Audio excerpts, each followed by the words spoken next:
I always tell people that, yes, it's smart to talk to your kids about don't talk to strangers and all those kinds of things. This is where the stranger is, though, and your kids carrying around in their pocket. Running low on fuel shouldn't slow you down. That's where Juice Fuel comes in. Wichita's convenient mobile fueling service that brings the gas station straight to you.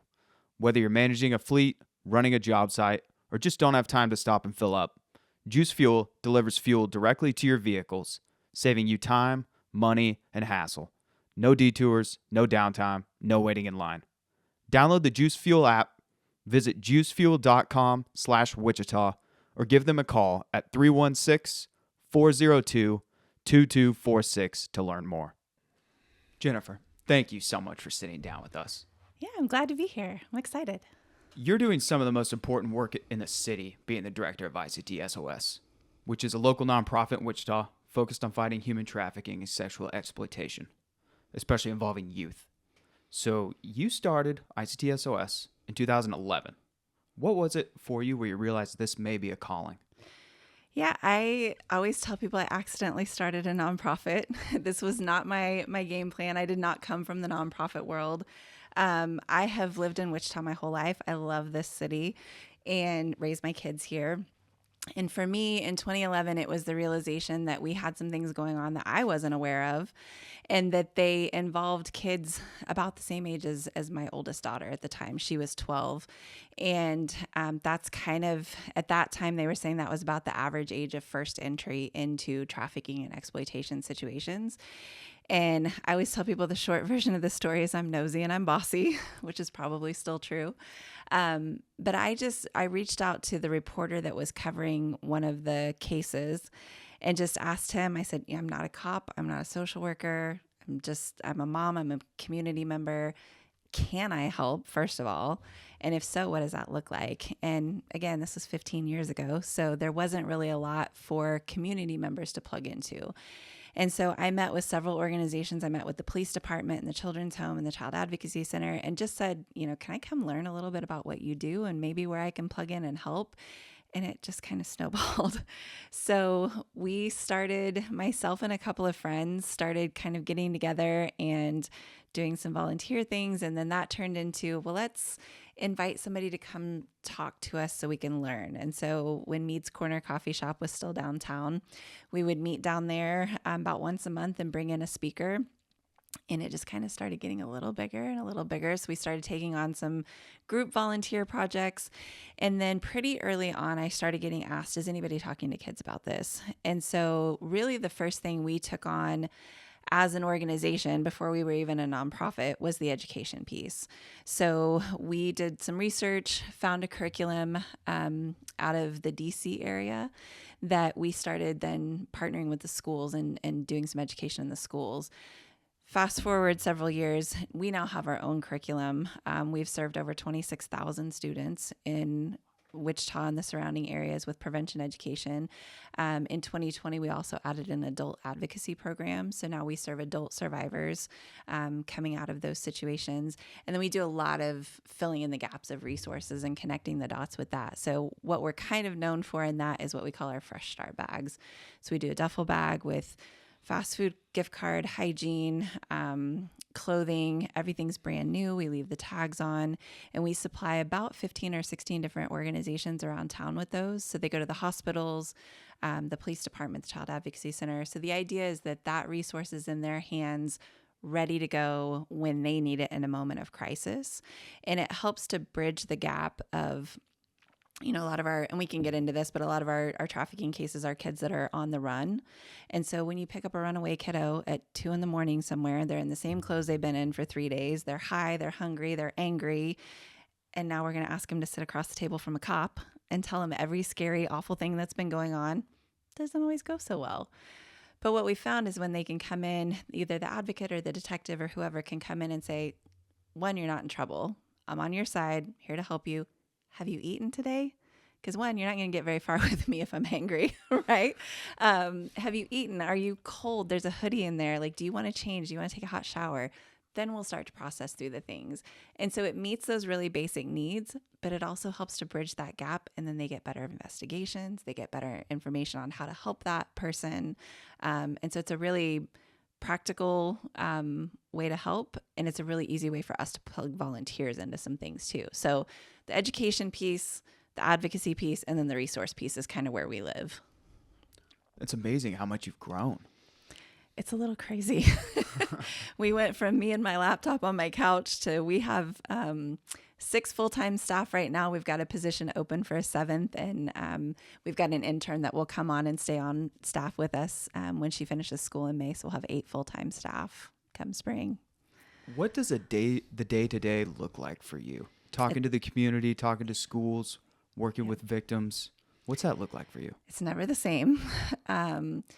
We have an education team that goes into the schools. So Marty Campbell is our education coordinator. She was an educator in Wichita and Goddard for the last 20 years and joined our staff about 2 years ago. She oversees all of our education programming. So we have a curriculum that we take into middle schools that's about 2 days. We fit into the human growth and development curriculum for the schools for both middle school and high school. So we don't come in 30 minutes in the gym and, here's our presentation. And then we dig in. With our middle schoolers, we talk a lot about healthy and unhealthy relationships, and we talk a lot about online safety. Almost all of our cases with kiddos start online. So we spend a lot of time, we partner a lot with the Internet Crimes Unit, and some of our detectives come into the schools with us sometimes. But middle schools, we spend 2 days. High schools, we spend 4 days with them. So typically through their PE and health classes. And with the high schoolers, we dig in deeper to what is trafficking? How does it happen? What are the resources? How do you access those? We really want to empower them to be ambassadors for themselves and their peers. We know they're going to go to each other first before they go to adults a lot of times. And so we want them to know, what's out there. What does this look like? What is it? What's real versus what do we see on Facebook and those kinds of things. So in any given day, we've got somebody in a school somewhere. We're getting slammed with middle schools right now. Spring, we hit a lot of the middle schoolers. And then for our advocates, it is a crapshoot from day to day. Our clients are anywhere from, I just came in contact with law enforcement or a medical provider last night. This is the first time I've ever had any help. Everything's on fire. I don't know where I'm going to sleep tonight, to I've been out of this life for 10 or 15 years and things are a little more calm. And now I'm ready to go back and work through some things in therapy and make sure that I'm in a really good place to move forward. So it's everywhere along that timeline. They run down driver's licenses and birth certificates and bus tickets and housing and, anything you can think of. They're magicians at, pulling all of the resources together for somebody. And then also under that umbrella, we're partnered with 6 therapists right now that can see our clients under a grant that we have. So if our clients don't have insurance, we can pay for that therapy, and the therapists come to us. So I have Olivia is our advocacy coordinator. She's been with me for about 3 years. And then Jessica is our bilingual advocate. She did her MSW, her Master's of Social Work practicum with us last year. And then we kept her on as staff. So she's been on staff for about 6 months, but with us for about 1.5 years. And they oversee kind of pulling all of those pieces together for our clients. They run a support group, really just kind of whatever anybody needs. We serve both male and female. People assume we only serve women. We serve anybody and everybody because we see exploitation happen across that whole spectrum. And then on the resource side of things, we have volunteers in and out. And I had a group last night from Sedgwick County Drug Court, a couple of guys that needed some community service hours. They came in and helped put bags together. Had a church group on Sunday. I've got middle schoolers coming on Friday. So it's all across the board. But we get to pull all of those pieces together from the community to help serve people that are in our community that have just been through some really tough things. I know the name has ICT in it, but do you ever reach out of the Wichita boundary, or is 99% of your work in the Wichita area? Yeah, most of what we do is pretty Wichita centric. We stay pretty busy here. As far as schools go, we go up to Newton down to Winfield, Wellington, out to El Dorado. We were out in Clearwater, Garden Plain last year. So a lot of that, kind of the metro area and around. And then for survivors, the majority of our clients are from the area. We get people sometimes that maybe came here with a boyfriend or, whatever, and now they're kind of stranded here. So we may be helping them get back to somewhere, or maybe they're, now going to settle here and figure out what life looks like here. And then we partner with organizations all over the country. If somebody needs to come here, or we need to get somebody to another state, we kind of have a network of how we can do that. But we stay pretty focused on Wichita. Are there ICT SOSs or their version of them in Kansas City and Oklahoma City? There are a lot of other anti-human trafficking organizations. The majority of those around the country, at least my experience, they tend to be residential programs. So a lot of times they're a 2-year intensive residential program. That's not us. We are truly an advocacy organization. So we do a lot of that connecting the dots piece. It's funny you mentioned Oklahoma City, because I had a detective in Oklahoma say, we need an OKC SOS. So there's not a lot of organizations that are set up the way we are. There's a lot of organizations doing anti-trafficking work. We just do it a little differently. Yeah. And so you haven't had any organization to look at and say, this is what I want to be. Everything you've become is through just experience. Yeah, trial and error. Yeah, a lot of trial and falling error. on my face, a lot of messing things up, and then figuring out how to fix it. That's amazing. Yeah. Yeah, that's something to really be proud of. Oh, Well, yeah. thank you. Totally. Yeah, I'm stubborn. Kind of the first of your kind in the region.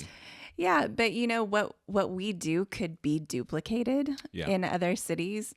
It's not rocket science. It's funny, we have a group out of Topeka that started doing the Fresh Start bags, a Rotary Club up there, and then it bloomed into this really cool partnership with the YWCA up there, which is who serves their trafficking survivors. But when they first came to me, they said, we want to do this bag thing that you do, but we don't want to step on your toes. Or I said, it's a bag with some socks and underwear.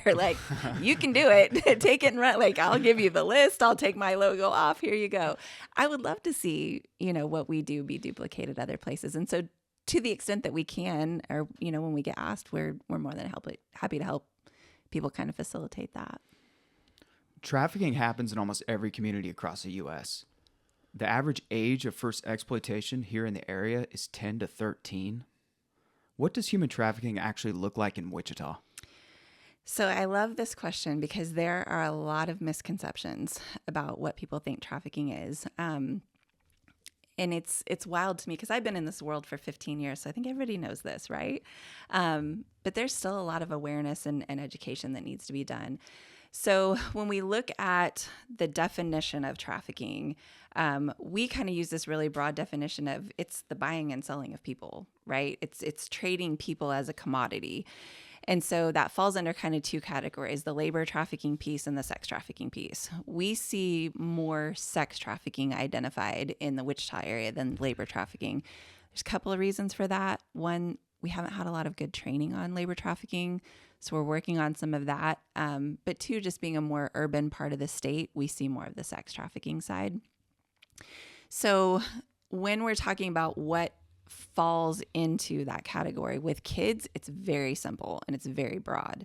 If we have a kid that is exchanging anything of a sexual nature for anything of value, that meets the guideline for trafficking. So what that looks like here a lot of times is our runaway and homeless kids, our kids that are running from foster care, kids that are getting kicked out for whatever reason. Now, how do you meet your basic needs? How do you have a place to stay? How do you have food to eat? You trade sex for it. So under the age of 18, kids cannot legally consent to any sort of commercial sex. So prostitution, pornography, stripping, anything under the 18, they can't legally consent to it. So the law sees them as a victim of a crime, regardless of whether or not that kid is saying, nope, this was my choice. I wanted to do this. They can't consent to it. And the law also kind of assumes if we've got a kid that's resulting to that, something's gone wrong for this kid, right? So we're going to treat them as the victim of a crime. On the adult side, it gets a little trickier. Same thing. If we've got that exploitation, somebody's being taken advantage of, there's that exchange of value. We've also got to prove force, fraud, or coercion, though, for adults. And so, or we usually say force, tricked, or threatened. So what that looks like then is, if somebody is being told, you're going to go do X, Y, and Z, and you're going to bring the money back to me, or I'm going to hurt your kids, right? You've got a threat. Or they're being coerced into something. Why? We just need a little bit of money to make the rent. Like, if you just will go do this one thing and bring me the money back, those kinds of things. Or, forces, I'm going to physically harm you if you don't do what I tell you to. It gets really tricky with our adult survivors, though, because a lot of times that first, like you've mentioned, the first age of entry is 10 to 13. That first exploitation may have happened a long time ago for them. They're still stuck in this situation and in this cycle that now on the surface looks like, well, this is an adult that's making a choice. So I heard somebody say at a conference one time, survivor, she said, choosing prostitution is like choosing to jump off the roof of a building. What nobody tells you is the whole building is on fire. So if you had any other choice, it's not the choice you would make, right? But as a society, we don't understand the victimization and the things that lead somebody to make those choices. When you're looking through this lens of years of trauma and sometimes generational poverty and abuse and all these kinds of things, sometimes that sounds like a better option than what you were dealing with before, right? So for us, we don't have to have a criminal case to be able to help a survivor. If you come to me and tell me this is what happened, great, cool. Where are you trying to go? How can we help you get there? And we just meet people where they are. You need housing? Are you looking to get a job? Do you want therapy? What can we help you with? And we let them drive the bus, essentially. But that definition, like I said, is much broader than people think. We have this very narrow view of it's the white van and, somebody snatching somebody out of the Walmart parking lot. That's almost never the case. We almost always see this in the context of a relationship. So that relationship either already exists. We see parents traffic children. We see, coaches, teachers, people that have proximity and access, especially to young people, exploit them. Or we see the boyfriend-girlfriend relationship that's built for that purpose, to take advantage of somebody. So it's not taken, as much as Hollywood wants to, kind of portray this, this certain view. But I think we do a real disservice to people when we have this very narrow view of what trafficking is. If you look at our website, our Facebook, things like that, you'll notice we don't ever share photos of clients. We're very careful in our graphics. You're not going to see people chained up and the mascara running down the face and, all of these really graphic images, because that's not what it looks like. It looks like the kid that's sitting 2 seats down from your kid in school, that something's happening to them outside of school. They're still coming to school every day, right? And so we know that survivors, we know that people that are caught up in those situations see our social media, see our website. And if we're portraying these images that are these overly sensationalized, pictures of what this is, they see that and think, oh, well, that's not what my situation looks like. So that must not be what's happening to me. So we try to really focus on the hope and the healing side of things, right? Because that's where we're trying to go.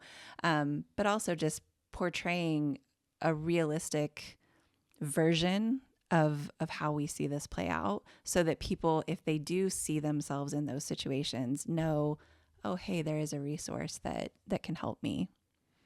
And so you have housing partners around town that, if someone comes to you that really needs help, you can put them up for the night or multiple nights? In theory, housing is a struggle for everybody right now in Wichita. We work a lot with the domestic violence shelters. We work a lot with sober living. We have a program where if we need to, we can put somebody up in a hotel for a couple of nights, either under an alias or completely anonymously. We work a lot with our law enforcement partners on those kinds of things. We also work a lot with our medical partners, so the forensic nurses at the hospitals and things like that. But I would say housing in general, across the board, whether you're talking about homelessness, domestic violence, trafficking, housing is a struggle. But we pull together the pieces that We can't. We work a lot with the city, with United Way, with the different programs that are available out there, and try to match that person with what's going to be the best fit for them, right? Because again, our survivors are all across the spectrum of life experiences, just like we are. You know, somebody may be okay going to shelter, somebody else may have had a really bad experience, and that's traumatic and terrifying. So now what's our other option for them? Somebody may be ready for housing and we can help them with a housing voucher. They've got a job and, you know, they just need a few little things in place. So we really try to meet each person where they are and then figure out what is the resource that's available that best fits their situation. Is this mostly strangers, or is this oftentimes people know, the victims already know these people? Yeah, almost never strangers. Yeah. So Wow. for kids, sexual abuse and things like that, I've seen statistics range anywhere from about 7 to 9% of the time it's a stranger. So, you know, almost always 90% or more, it's somebody that they either already have a relationship with or that person has proximity to them. So, you know, that can be their soccer coach or their youth group leader or, you know, a parent or parent's friend or mom's boyfriend or whoever. What we see a lot though is the relationship building. So with our kids, the online side of this has exploded since COVID. I mean, it was already trending that way, but then, you know, kids were at home, they were online unsupervised a lot. And unfortunately, predators knew that as well. And so we saw in the initial week after schools closed down, we saw about a 300% increase in online exploitation reports into the National Center for Missing and Exploited Children. And it has stayed high. It hasn't, you know, doubled and tripled week over week since then, but excuse me. What happens with that though is somebody is typically building a relationship with them. They're either posing as somebody their age or as somebody they know, or, you know, our kids are really vulnerable. I mean, there's a lot, people are really vulnerable, and you catch somebody on the right day or the wrong day. You know, when I've just failed my math test, my boyfriend broke up with me, I'm fighting with my mom, and somebody slides in my DMs and says the right thing. It's so easy, unfortunately, you know, to manipulate and build that relationship with somebody that's struggling. And we all struggle in different ways at different times. And what we find is these people are experts at figuring out where's the hole that I can, you know, get a little bit of a grip on somebody. And, you know, maybe that's, I build this relationship and, you know, now they think I'm a boyfriend or girlfriend. Well, now send me a picture. Well, now send me one without your top on. Well, now send me one naked. Okay, now if you don't send me more, I'm going to post these. And now I've got you in a spot where you're, you know, you're scared, you're embarrassed, you're ashamed. And so a big part of what we talk about with the kids around that is what are the resources to report those things? There's some great resources out there now to get pictures taken down if they're kids. They're going to mess up. They're going to make mistakes. Parents, man, if I can't stress this enough, your kids need to know they can come to you because they're going to do dumb things, right? Social media didn't exist when I was that age, thank goodness, because I would have done dumb things. And so, yeah, but it's almost never a stranger. Or if it starts out as a stranger, it's somebody that's building that relationship to the point that then when that kid meets up with them or whatever, in their mind, they're no longer a stranger. I've been talking to this person for weeks or months. I've told them all these things about me. You know, we're in a relationship. We had a case a few years ago where a guy came to Wichita from another state to meet up with a girl that he had been talking to online. She was 13 or 14. He had bought her an engagement ring, told her he was going to marry her. And at that age, your little brain's not fully formed. You know, you think you're in love and, you know, this man is buying her gifts and all these kinds of things. And I can't remember the details of how they made the connection and arrested him. But when they did, they found out that he was married and his wife was due to be induced with their third child the next day. Gosh, and he was here doing that. So this is who's lurking on the internet talking to our kids. It's not always, you know, the boogeyman. It's, you know, the guy that's got a pregnant wife and 2 kids at home because the access is so easy to our kids. In your experience, what tips could you give parents? Because kids, high school kids have phones. A lot of grade school kids have phones. Yeah. What tips could you give parents to, allow them to better suit their kids, where, lower the chances of something like that happening? Yeah. So I get asked all the time, how do I monitor my kids' stuff? And, what can I put on their phone to lock things down? You can't. They're smarter than you. They're going to get on somebody else's phone. They have another account you don't know about. Our kids are smarter than us, right? Especially when it comes to tech. There was just an article, I think Cake ran an article here recently with Jeff Swanson is our internet crimes sergeant. And I love him so much. And his thing that he always says, and he like slams his hand on the table and gets real fired up, sit down and have dinner with your kids. That's his answer to how do you fight this technology stuff. They have to know they can come to you. Set the rules, set the boundaries. It's your phone. It's not theirs. They don't need to have it in their bedroom. They don't need to have it in a bathroom. Use the phone out in public spaces, the iPad, the computer, all of those things. But at the end of the day, they're smarter than you. They're going to find workarounds. And when they mess up or when something uncomfortable happens, they have to know they can come to you and that you can help them untangle that. That's good. That's really good. He gets all fired up. And he's the internet guy. Yeah. Because that's so not what you think. Yeah. Your first instinct as a parent to be, what lock could I put on there? Yeah. But that's a really good thing to think about, and really good answer. Well, and a lot of our kids too, if you think about, our kids in foster care or our kids that are being raised by grandparents, that knowledge divide is even greater. And the technology is constantly changing. And where this stuff happens moves from app to app, and, trends change and all that. There's no way to stay on top of it, but you can stay on top of the relationship you have with your kid. Yeah. You still got the human connection. Right. For people in relationships, what are red flags they need to look out for? So trafficking and exploitation situations start out very similar to domestic violence situations. It's the love bombing and if you've ever seen the kind of the wheel of control of,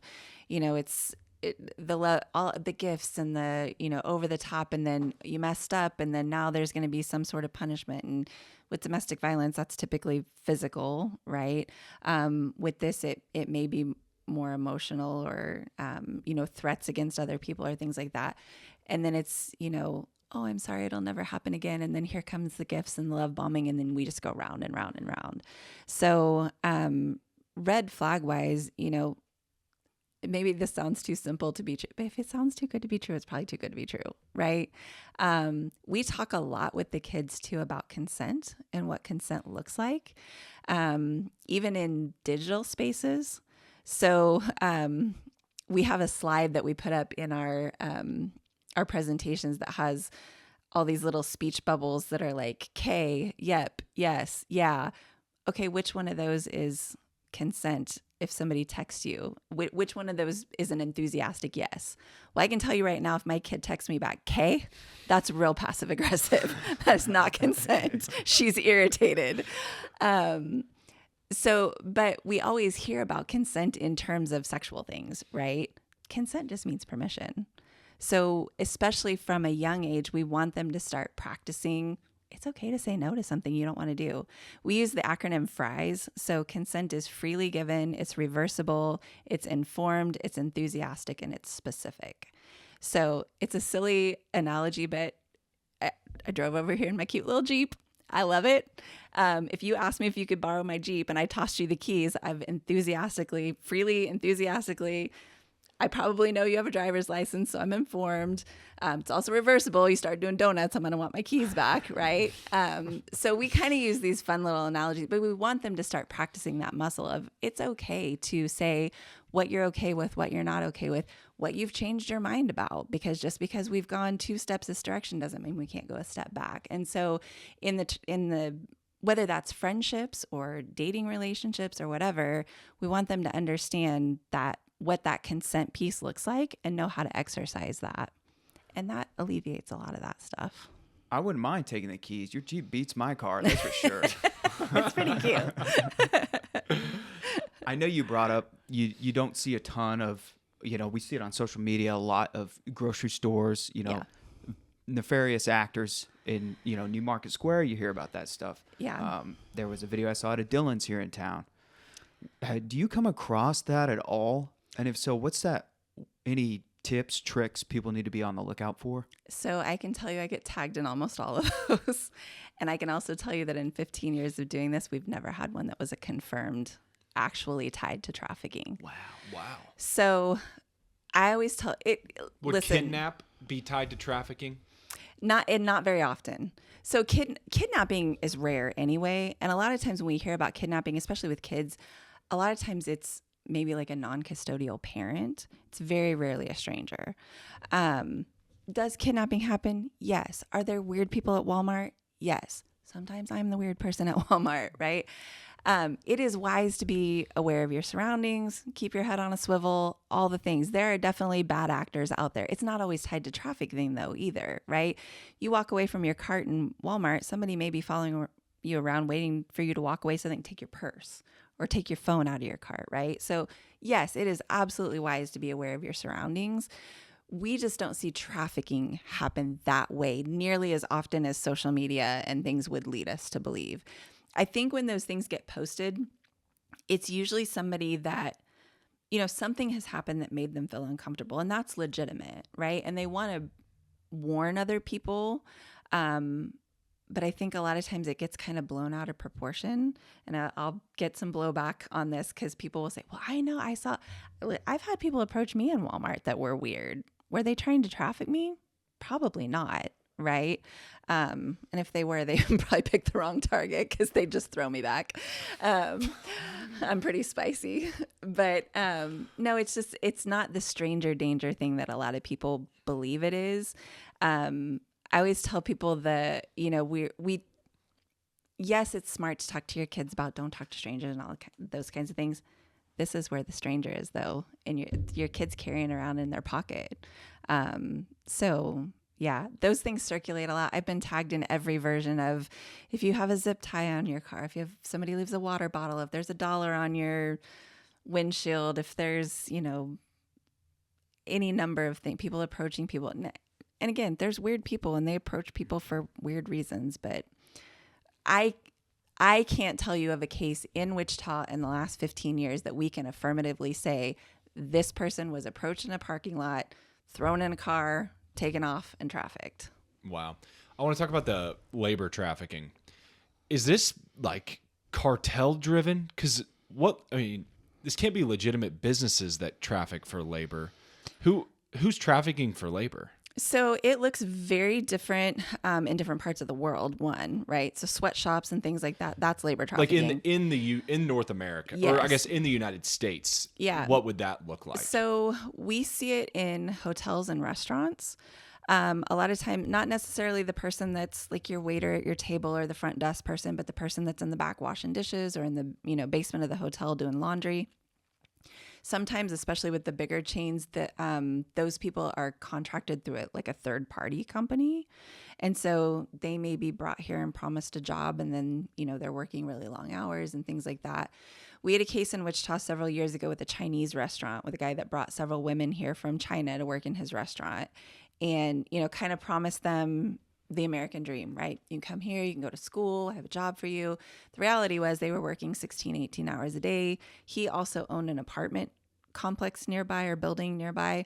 So he would just shuttle them back and forth. So they never left the restaurant or the apartment. None of them spoke English. And then we see a lot of fear and things that drive that too. So they'll tell them stories. There was another case where the guy was telling them about BTK and the Carr brothers and all. You don't speak any English. The one person that is telling you all these horrible things. And it was kind of like, well, this is bad. But if you go out there, things are really bad. And so they were scared and they stayed right where they were. We see it a lot in massage parlors. Kansas is one of 5 states that does not require licensure for massage. And so they shut one down, they move 2 blocks down, throw up a sign and open back up again. And so we see a lot of it with massage parlors where people are being trafficked for labor. They're living in the parlor. They're not allowed to leave, things like that. They're also being trafficked for sex. So those two overlap.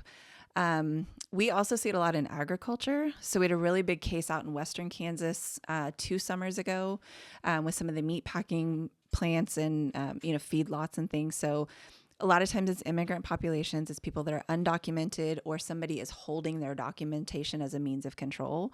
There's a language barrier. It's really easy to scare and manipulate people and control them in those situations. And so that was kind of a similar situation. The people that owned the operation also owned a lot of the housing in the area. And so they were cutting their wages and raising their rent and really kind of keeping them in debt bondage. Gosh. And so and a lot of times where you see one, you see the other, because if people are exploiting somebody and they don't see people as human and they see them as property, they're exploiting them in multiple ways. So, Man, that's scary. When you look at Wichita compared to other cities about our size, are we higher or lower on the scale of how often this happens? So that's really kind of a loaded question because we don't have good data. So I sit on the Human Trafficking Advisory Board for the state, and one of the committees that I sit on that board is our data collection committee. And we're actually working right now to create a database for Kansas. So a lot of our numbers and stats, medical reports things one way, law enforcement might report things a little different, victim services might report things a little different. So getting numbers is really hard. So there was a stat that circulated for years that Wichita was number 5 or we were number 2, or, I'd heard a couple of different versions of that. We don't know.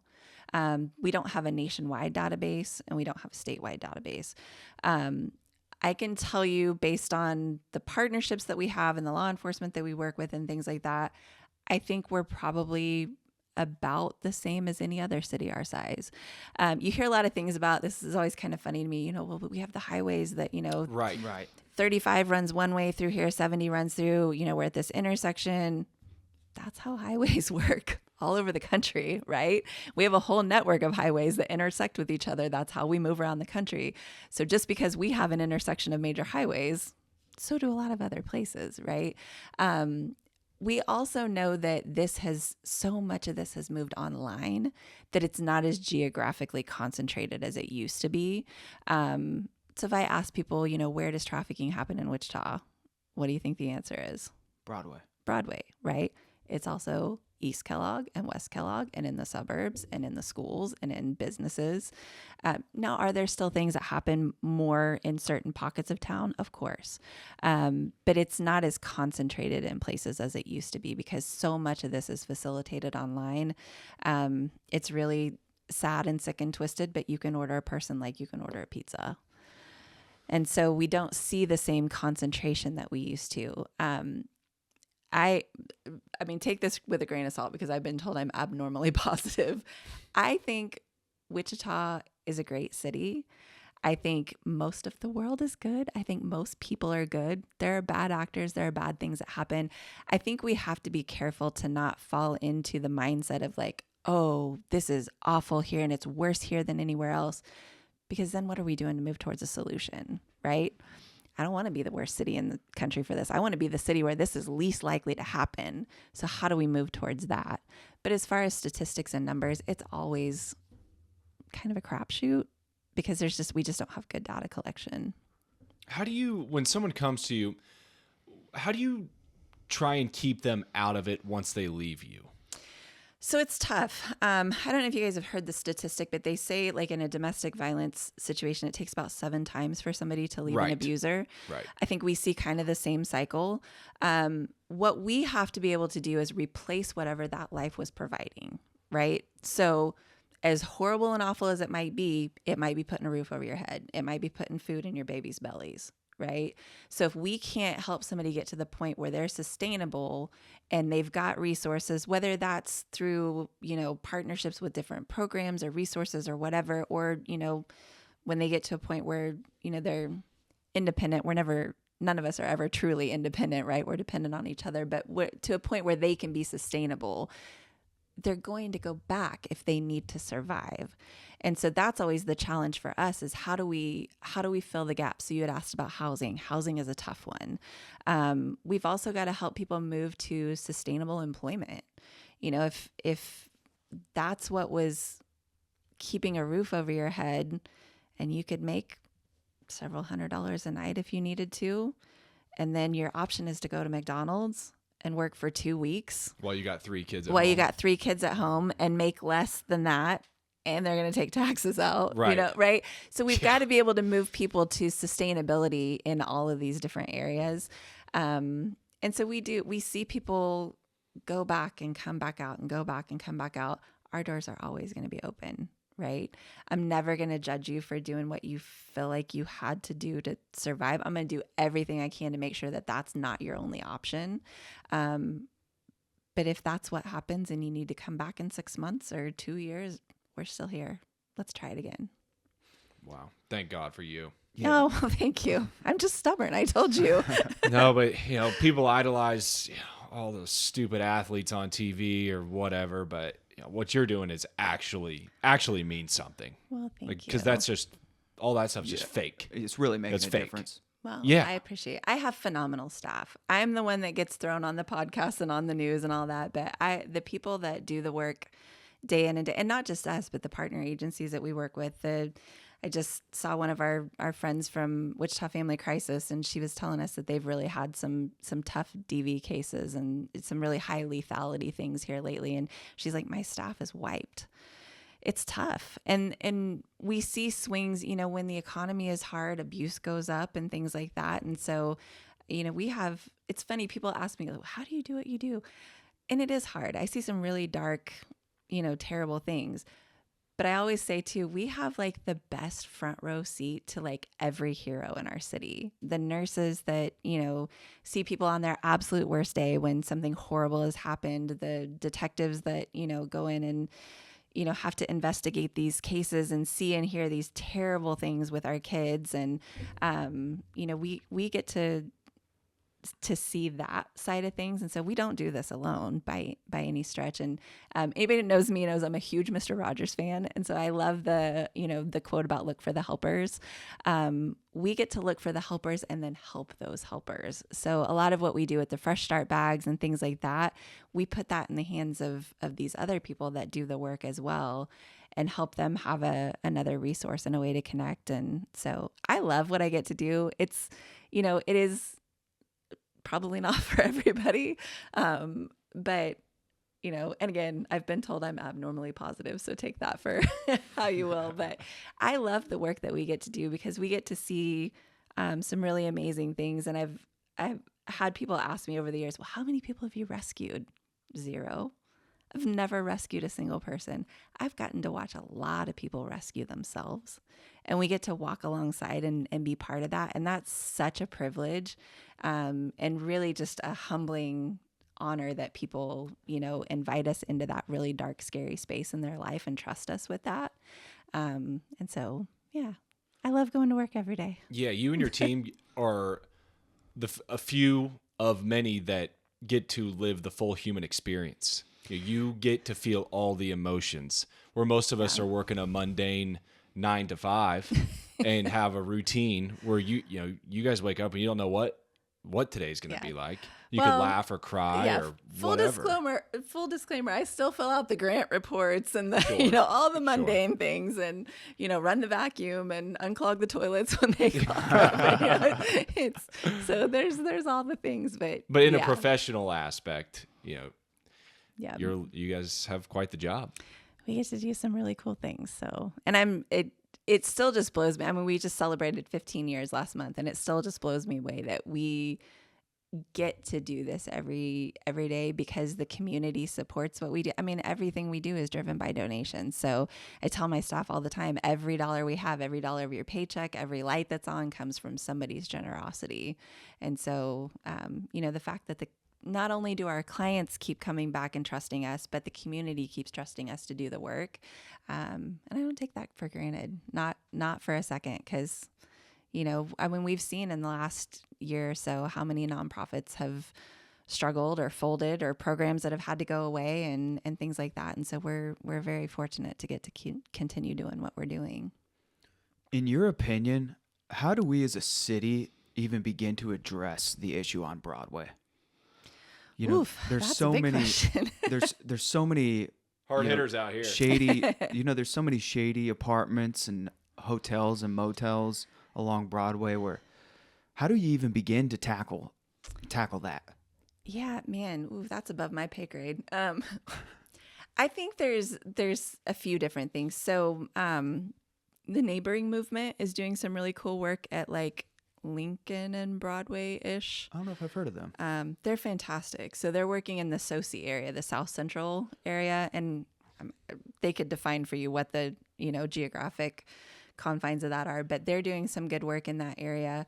I know there's some, from a development side of things, it's an interesting double-edged sword because, people that own a business have rights, whether we agree with them or not, right? You can't just go in and bulldoze their hotel. So I think a lot of it is education, helping educate. We do a lot of education we teach medical students, hotel staff, cosmetology students, kind of all across the board. But I think a lot of education, and then revitalization of those spaces too. And that's a difficult balance of, and listen, I'm not a community developer, this is Jen's very limited thoughts on how to save the world. I think you have to find that balance of how do you revitalize without displacing people. And I don't think that's an easy question. But I know that, there's a lot of research around blight and things like that. And as you bring the level up of a space, people take more pride in it and start to invest in it more. And so I guess that's my hope, is that we see some of those things. But again, it's that balance of how do you do that without also displacing really vulnerable people to somewhere else and just moving the problem down the road.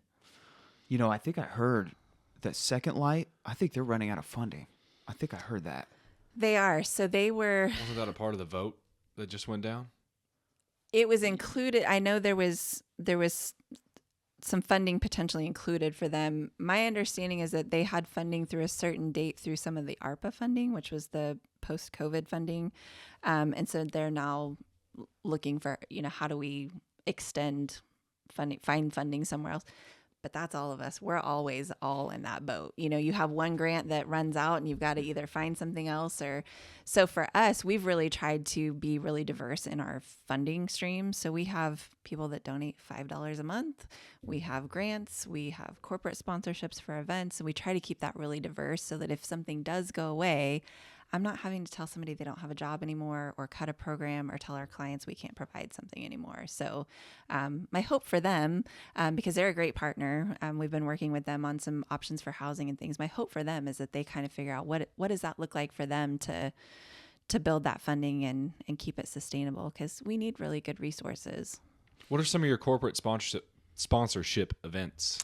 So we have a 5K race every September. We're getting ready to have our 15th annual Race for Freedom in September. And we have just, some really great long-term partners with that event. We run anywhere from 500 to 1,000 runners every year. We just had our 15th anniversary gala, so a couple of weeks ago, and that was really successful, and we survived it. So I think we're going to do another gala next year, but the race has been our staple for. Where's the race at? So we start and end at Carpenter Place over at 13th and Meridian. Maybe we should do that this year. It's a good time. It runs through the Indian Hills neighborhood and along the river. So it's a really flat, fast course. Our runners like it because they turn in fast times.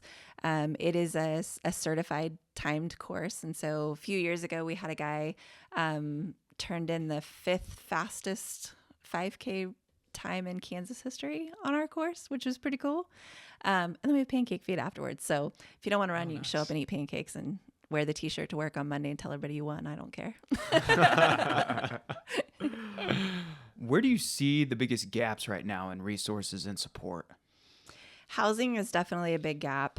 And especially for people that, I always say our clients check all of the boxes and none of the boxes, because they don't always qualify as a domestic violence victim if they're not leaving a if they're not actively leaving an abuser. There's resources sometimes for people that have kids, but not all of our clients have kids. There's sober living, but not all of our clients have addiction history. So we really struggle with, what's the sweet spot for housing. And I think that's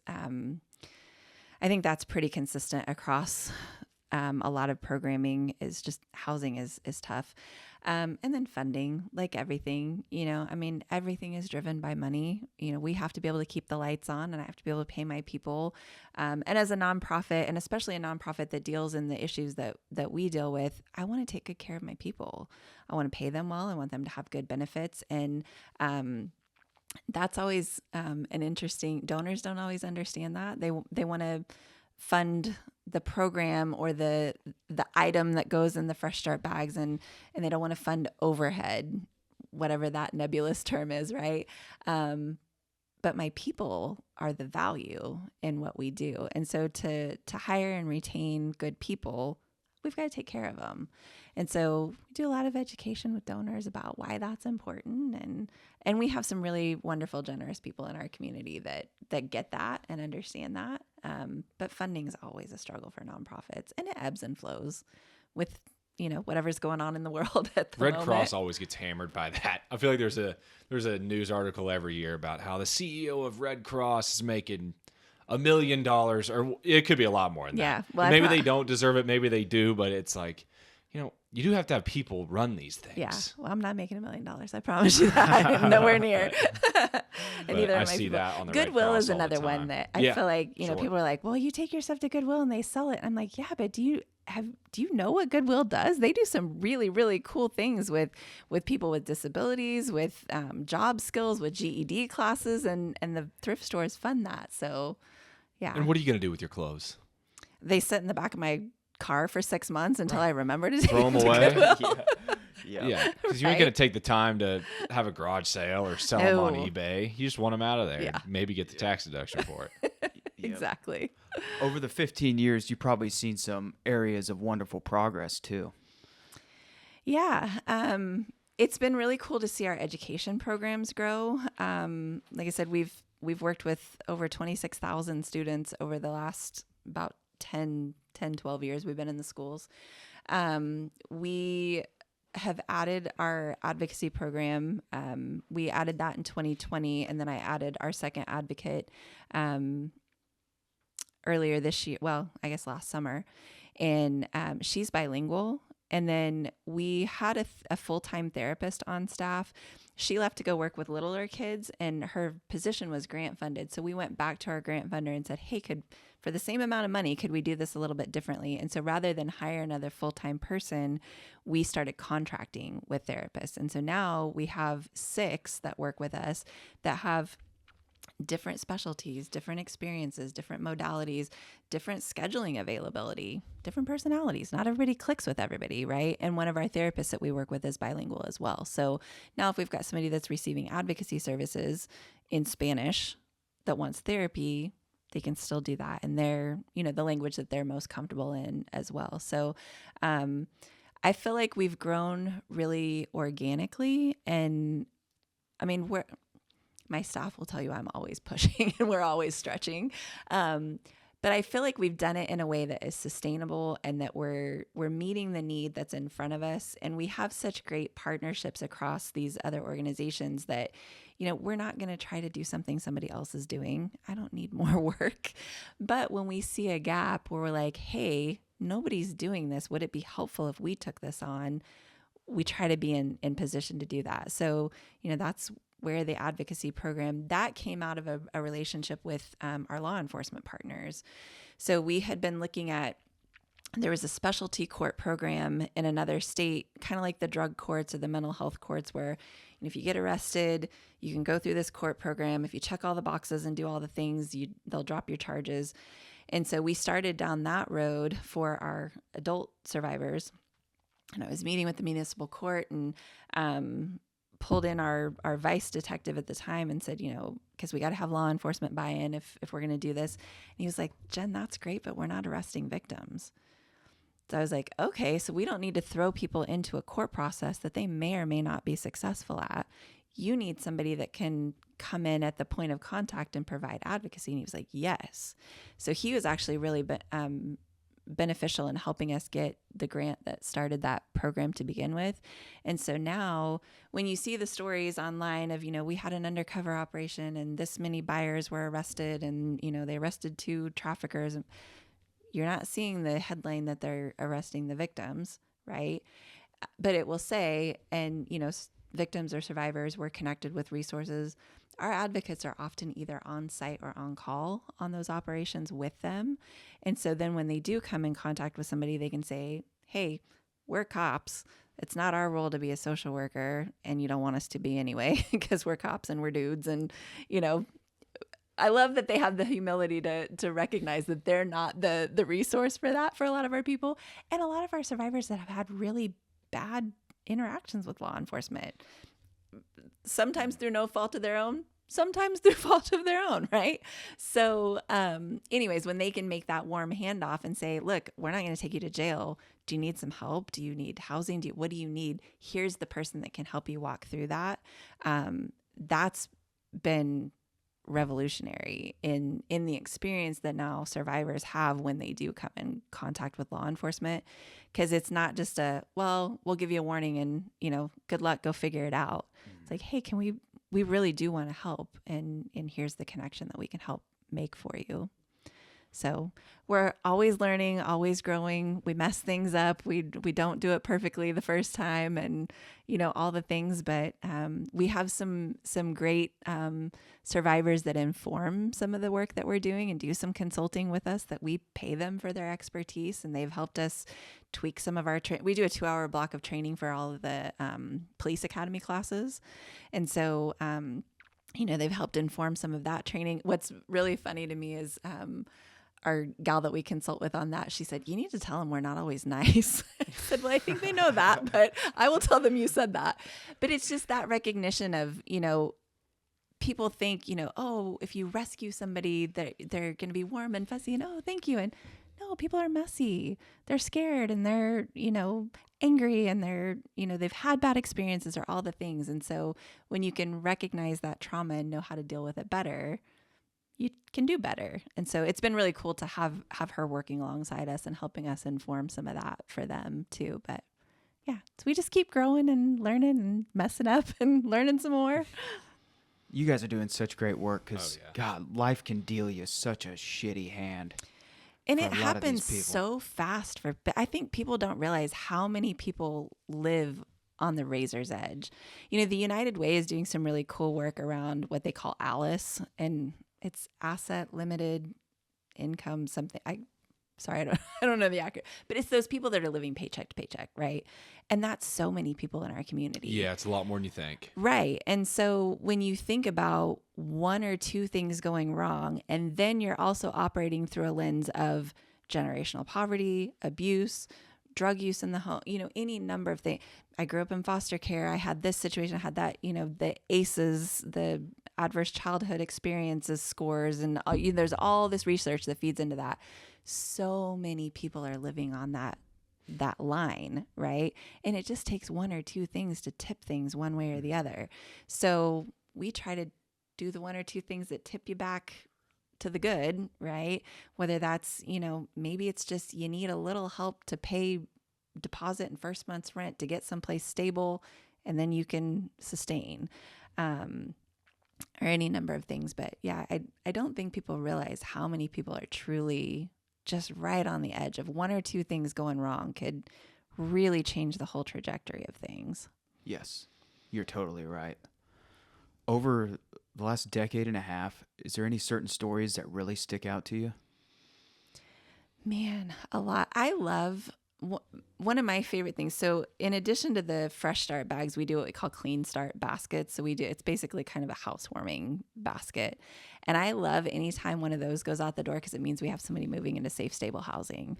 So that's always one of my favorite things, because again, housing, that's such a foundational thing to so many other things. If you've got a place to lay your head at night. It's so costly too.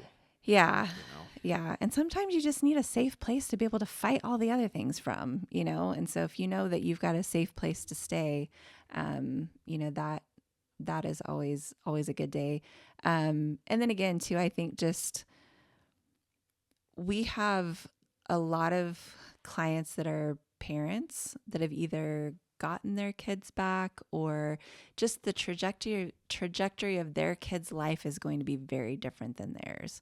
And so through support group and things like that, when they come for support group, they can bring their kids so that childcare is not a barrier. So I get to see a lot of the kiddos.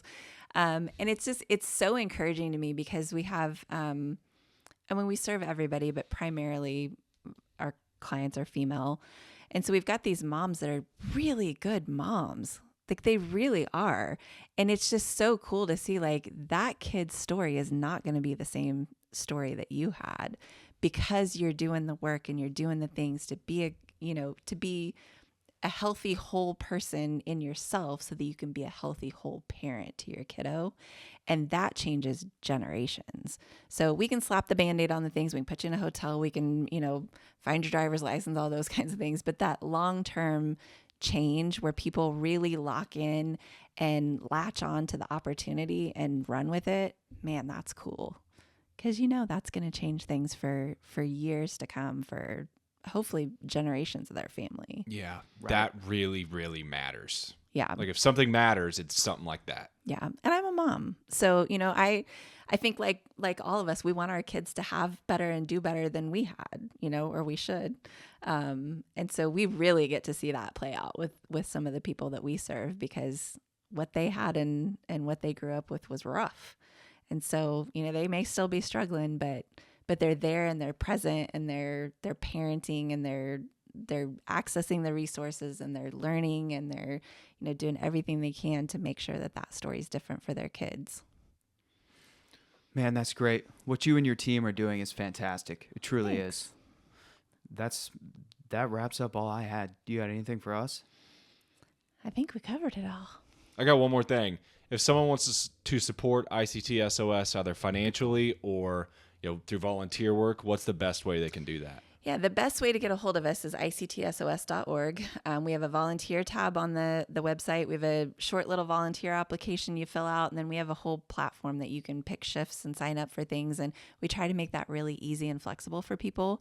And then there's a donation button on the page. There's a give page that has information about the Fresh Start bags. And so if people want to give items in kind, or if they want to donate funding, when you donate, there's a drop down. You can designate, I want this to go to education, or I want it to go to Fresh Start, or different things. So, and we honor that, we really take that seriously and make sure that we put your money where you want it and put it to good use. Awesome. Is there a general fund where we can make sure you get paid? Yes, there is a general fund. Yes. Some of us do care about the volunteer people getting paid. I appreciate that. Yeah. Well, thank you so much for sitting down with us. This was fantastic to get to learn more about the organization. We've heard from other people like Jake Dunn and others have all spoke so highly of it, and I can understand why. Well, I appreciate that. And we love Jake and Tony and the crazy things that they do for us. And we have some really, really great people that support us. And then it leads to opportunities like this. So I appreciate you guys letting me come and hang out.